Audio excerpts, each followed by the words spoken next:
अस्सलाम वालेकुम। Intramuscular injections. Hello everyone. इस लेक्चर में हम आपको पढ़ाएंगे इंट्रामस्कुलर इंजेक्शन यानी आईएम इंजेक्शंस की overview. Today we are going to talk about intramuscular यानी आईएम इंजेक्शंस। यानी आज हम आपको आईएम इंजेक्शंस यानी वो इंजेक्शन जो गोश्त में लगाया जाता है। IM injections are a common medical procedure used to administer medications directly into a muscle. यानी आईएम इंजेक्शंस एक प्रोसीजर है मेडिकल, और इसमें हम क्या करते हैं, मेडिसन मसल्स में डायरेक्टली एंटर करते हैं। They are often used when a medication needs to be absorbed quickly और when the medications properties make it suitable for injection into muscle tissues। यानी क्विकली रिस्पॉन्स, और वो मेडिसिन जो muscles में उसकी एब्जॉर्ब होती है तो वो मेडिसिन हम आईएम देते हैं। Let's start with the benefits of IM injections. यानी अब हम आईएम इंजेक्शन के बेनिफिट्स पढ़ेंगे। Muscles tissue has a good blood supply which allows medications to be absorbed quickly into the bloodstream। यानी मसल्स में ब्लड सप्लाई अच्छी होती है जिसकी वजह से मेडिसिन क्विकली ब्लड में एब्जॉर्ब होते हैं। Additionally some medications have characteristics that make them more effective when injected into muscle tissues. कुछ मेडिसिन्स मसल टिश्यूज़ में ज़्यादा इफ़ेक्टिव होते हैं तो इस वजह से भी आईएम लगाया जाता है यानी इंट्रामस्कुलर दिया जाता है। The presenter showed a diagram depicting common IM injection sites on the body. यानी बॉडी में आईएम इंजेक्शन साइट्स जो है वो कॉमन है। There are several sites where IM injections can be administered. Body में मुख्तलिफ ऐसे जगह हैं जहाँ पे हम आईएम इंजेक्शंस लगाते हैं। The deltoid muscle located in the upper arm is commonly used for smaller volumes of medications। यानी डेल्टॉइड मसल जो हमारे हाथों में ऊपर की तरफ होती है, स्मॉल अमाउंट मेडिकेशंस के लिए वो कॉमन यूज़ होती है। The gluteus Maximus muscles located in the buttocks it used for larger volumes of medications। इसी तरह ग्लूटियस मैक्सिमस मसल्स जो है ये बटक में होते हैं और लार्ज वॉल्यूम मेडिसिन के लिए वो ज़्यादा इस्तेमाल होती है। And the ventrogluteal muscles located in the hip is an alternative to the gluteus maximus and offers a safe injection site। इसी तरह हिप में भी वेंट्रोग्लूटियल मसल्स जो है ये भी कॉमन है।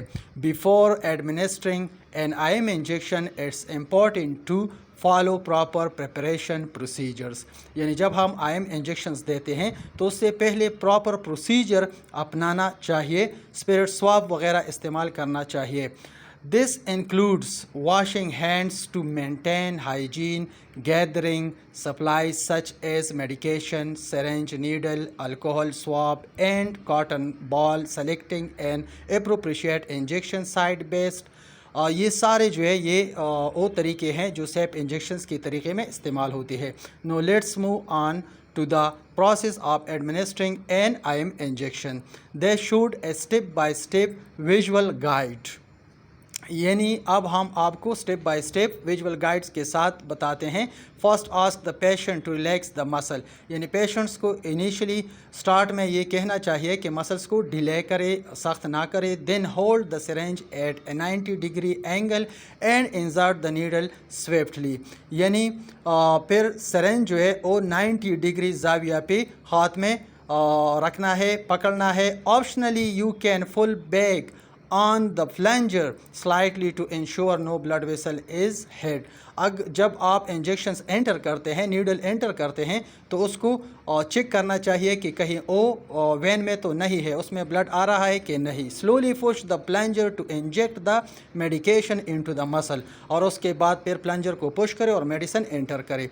Finally withdraw the needle quickly and safely, और इसी तरह फिर लास्ट में नीडल को क्विकली वे ड्रॉ करे सेफली तरीके से। After the injection there are a few important steps to follow. जब आप पेशेंट्स को इंजेक्शंस लगाते हैं तो उसके बाद कुछ स्टेप्स है। They showed A slide with after care instructions. यानी इंजेक्शंस के बाद कुछ आफ्टर केयर इंस्ट्रक्शंस होते हैं। Apply light fresher with A cotton ball over the injection site. जिस जगह पे इंजेक्शंस लगाएंगे हम वहाँ वहाँ पे स्वाब के ज़रिए थोड़ा सा प्रेशर डालेंगे. Safely dispose of the use needle and syringe in A sharp container. और जिस सिरेंज और नीडल से हम इंजेक्शंस लगाते हैं उसको कंटेनर के थ्रू डिस्कार्ड करते हैं. Offer comfort to patients who may experience mild discomfort, reassuring them that it's normal. अगर किसी पेशेंट्स को मामूली सी डिस्कम्फर्ट हो जाए तो उसको मुतमईन करे कि खैर कोई मसला नहीं है. The presenter discussed potential complications after an IM injections. اور اس کے ساتھ جو پوٹینشیل کمپلیکیشنز ہے آئی ایم انجیکشن کے ساتھ اس کو ڈسکس کرے. Watch for signs of injection such as redness, swelling, warmth اور increasing pain at the injection site they advised. اگر کسی پیشنٹس کو انجیکشنز کے سائٹ پہ ریڈنیس ہو, سویلنگ ہو, یا وہ جگہ بہت زیادہ گرم ہو یا بہت زیادہ پین کرتا ہو تو پھر اس کے مطابق اس کو ایڈوائز کرنا چاہیے. If you notice any allergic reactions like hives or difficulty breathing or swelling of the face, seek medical assistance. اگر کسی پیشنٹس کو کہیں پہ الرجک ریئیکشنس ہو جائے تو اس کو پھر مزید اس کو ٹریٹ کرنا چاہیے, آبزرویشن میں رکھنا چاہیے. And if severe pain, numbness or tingling persists, that could indicate narrow or blood vessel injury, so it's important to seek medical help. اگر کسی پیشنٹس کو نمنس یا ٹینگلنگ ہو تو اس کو مزید ٹریٹ کرنا چاہیے اور آبزرویشن میں رکھنا چاہیے. Intramuscular injections are an effective way to deliver medications directly into the bloodstream through muscle tissue. Intramuscular injections کے تھرو آلریڈی ہم نے ایکسپلین کیا کہ ڈائریکٹ بلڈ میں جذب ہوتے ہیں. They are widely used in medical practice and can provide rapid relief to patient in need. یہ زیادہ تر کامن طریقہ ہوتے ہیں اور کامنلی یوز ہوتا ہے اور یہ ریپڈلی پیشنٹس کو سیفٹی دیتے ہیں, اس کی تکلیف کو کم کر دیتے ہیں. Follow proper procedures and hygiene protocols to ensure the best outcomes. Proper طریقہ اپنانا چاہیے تاکہ کوئی سائیڈ ایفیکٹ نہ ہو. Thank you for joining this short lecture on intramuscular injections.